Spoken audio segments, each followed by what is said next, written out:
afternoon, welcome. My name is Jessica Rowland with the Office of Alumni Engagement for Cal State Fullerton, and I'm excited to be here live with you today for our Go Vote series. Today we're going to be going over the proposition that will be on our November 4th ballots. Joining us today is Dr. Sarah Hill, who is a professor of political science and the director of graduate studies for the College of Humanities and Social Science.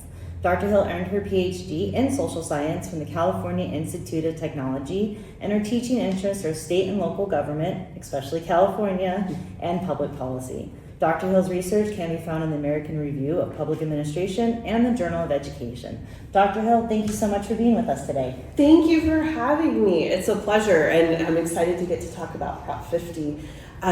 As a professor, I feel like there's a lot of background information that we need to give. This proposition has folks a little bit confused about what's going on.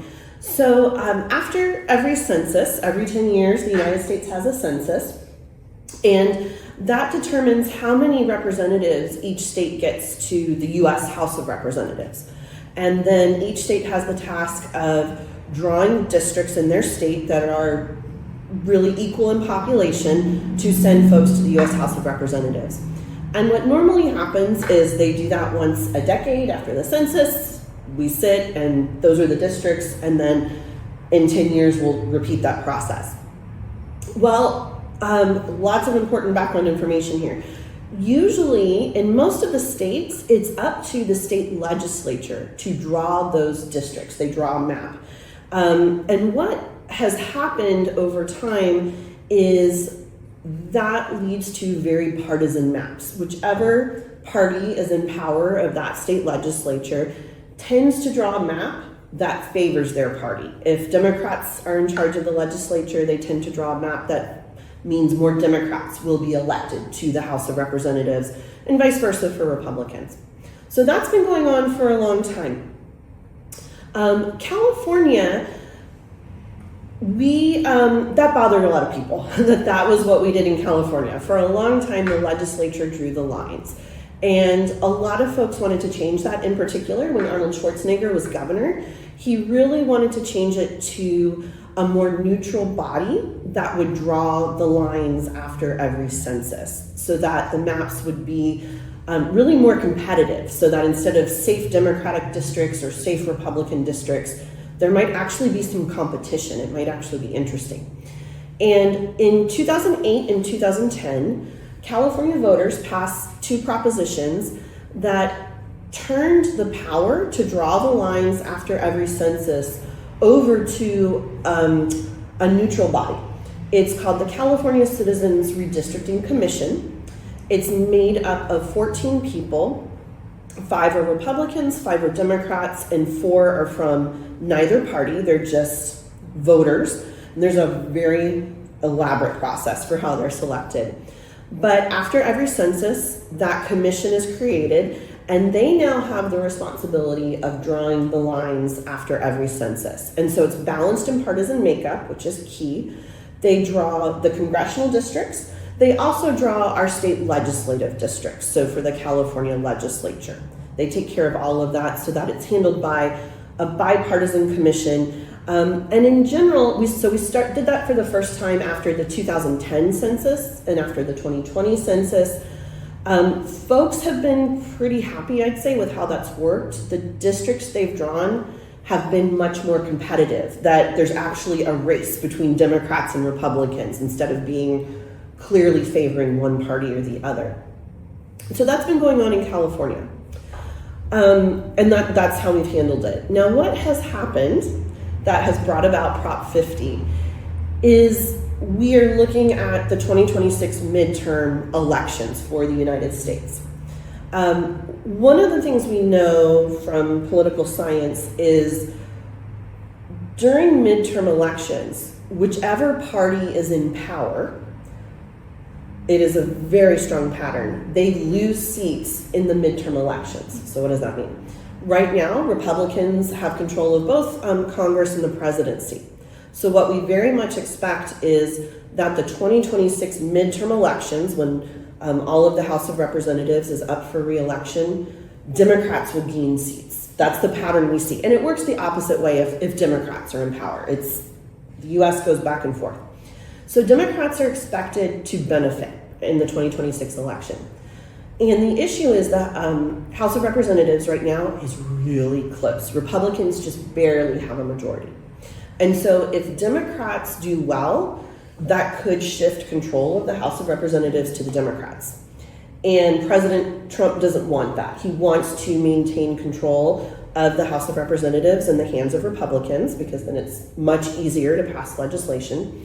So what happened was, over the summer, he talked with the governor of Texas and put pressure on Governor Abbott of Texas to change Texas's districts, their congressional districts, in the middle of the decade, which we don't usually do. It has happened before, but they wouldn't have taken it up except that the president put pressure on the states to redraw the lines so that Texas would benefit Republicans. There would be more Republican seats in Texas. So we call it gerrymandering, when the lines are drawn to benefit one political party over the other. So he wanted the map to be more gerrymandered to get 5 more seats, Republican seats, out of Texas. So that even if the Democrats do well in the midterm elections, it would build more of a buffer for Republicans to maintain control of the House. Well, Gavin Newsom didn't like that. This upset a lot of Democrats who feel like this is really playing partisanship. It's harmful to the political process. Texas was able to do this very quickly because in Texas, the congressional district lines are drawn by the state legislature. That is still what most states do, just like California used to do. It is still what most states do, including Texas. So the legislature could just decide, boom, we want to change them, and they did. They passed that over the summer. So California didn't like that, especially Governor Newsom, and so he worked with Democrats in the California legislature to put forward a plan in California that's kind of the reverse of that. They put forward a plan to, in the middle of the decade, redraw California's congressional districts so that we would elect 5 more Democrats to the House of Representatives. So it would balance out what Texas is doing. Now, the issue for California is the legislature can't just do that like they do in Texas, because who draws the lines in California? It's the Citizens Redistricting Commission. So if we want to let Governor Newsom in the legislature, if we want to approve their plan, if we want to let that go through and potentially create 5 more districts for Democrats in California, it has to go to a vote of the people. The Redistricting Commission in California is in the California Constitution. When we approved it, we put it in the California Constitution. And so any changes mean a change to the California Constitution, which the voters have to approve. If the legislature recommends any changes to the Constitution, which they can do, they've done that before, that's normal, it does have to go to the voters.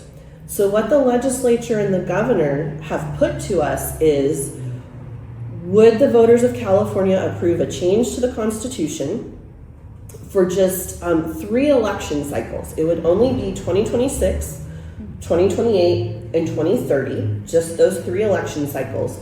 For those 3, we would use a map that is different from what the Citizens Redistricting Commission drew for Congress, for the House of Representatives. And instead, they've put forward a map that would benefit Democrats and potentially elect 5 more Democrats from California. So do the voters approve that? It would not change any of the other maps. The state legislative maps would stay the same. This only affects Congress, and it only went into effect if Texas did the same thing. So it only applies if Texas passes a change, which they did. So that's the question going to voters. Do we approve that change for 3 election cycles? After 2030, it all goes back to the Citizens Redistricting Commission. We go back to the way things are usually done. It would only be for those years, and then after the 2030 census, we'd go back to what we've done before. So all of that context, I know it's a lot, but all of that context leads to A yes on Prop 50 would mean that you approve for 3 election cycles a map that would favor Democrats in the U.S. House of Representatives and give them potentially 5 more seats from California. The map put forward by the legislature and the governor. And a no means you don't approve the map, we stay with the existing map that was put forward by the California Citizens Redistricting Commission. So yes is a new map favoring Democrats, no is stay with the current map. And that's a lot of the story behind it. I know it's a lot of information. Are you able to tell us which parties are favoring, or which political groups are favoring yes or no? Yes. So Democrats have lined up behind Proposition 50, of course, Governor Newsom, the legislature, but other prominent Democrats like Kamala Harris, President Obama, they are saying vote yes on 50, and they're spending a lot of money. A lot of money has been put forward. Also, unions, like I've seen the teachers' unions are backing Prop 50, those kinds of groups. The no on 50 tends to be Republicans, and there is one private donor who has actually donated a lot of the money. So it in general is Republicans in California who are urging vote no on 50. Mm-hmm. Yeah. At this time, if you have any questions you'd like to ask Dr. Hill, please put them in the chat and we'll get them over to get them answered. For this, though, I know sometimes we have like the Women's League of Voting, and do we have any of those facts, or where can we go to find out some more information on this proposition? That's a great question. I actually haven't looked at the League of Women Voters. One interesting question has been, what did the Citizens Redistricting Commission themselves say? How do they feel? They have, if you look at their website, they have a banner, "We have nothing to do with this," basically is what they say. They are staying out of it. At least one of the former members is upset. Arnold Schwarzenegger is the other one. I can't believe I forgot Arnold. He is very upset about Prop 50 and is campaigning against it because he really wanted this neutral body, nonpartisan or bipartisan body, to draw the lines. You can always look at the Voters Information Guide put out by the Secretary of State. The two parties are pretty clear. Democrats are yes, Republicans are no. Newspapers, editorials are covering this. I think those sorts of things are good information on this. Okay. Yeah. Thank you. Do we have any other questions? Yeah, one question for you, Dr. Hill, from one of our viewers. If I am a Republican, can I still vote in favor for Prop 50? Yes, your vote is your vote. If you're a Democrat, you can vote no. If you're a Republican, you can vote yes. Your vote is your vote. You can vote any way you want to. You can vote against the party. It's our ballots are secret. No one will know unless you tell, and it is your choice how you decide to vote on this issue. Awesome. This was such amazing information. I think that to your point you just made is go vote. Yes. That's the most important thing. Go vote. Share your voice. This is the one chance we get to tell our government, what we're thinking. So go vote. Thank you again, Dr. Hill, for joining us today. If you are just joining the live session and you missed all this amazing information, do not worry. We've recorded this and we're going to be posting it on the Cal State Fullerton's alumni YouTube channel by tomorrow afternoon for everyone to view and get this amazing information. Thank you again to Dr. Hill, to the entire engagement team who assisted today. And yeah, go vote. Thank you. Oh, wait. Do you guys have a voting site on campus? Sorry, we just got a last minute question asking if there's going to be a voting station here on campus, as there was during the main election last year. At this time, there is not a setup that I'm aware of that have voting here, but if you do go onto the onto the California State voting site, there will list all of the different voting areas, drop boxes, and all of that for you. Most of you should have gotten your ballots in the mail already, but if not, this is the time to reach out to your districts and say what's going on. But yeah, the voting site won't be here on campus, but will be in the local areas as well. I think we're good. All right, thanks. Bye again.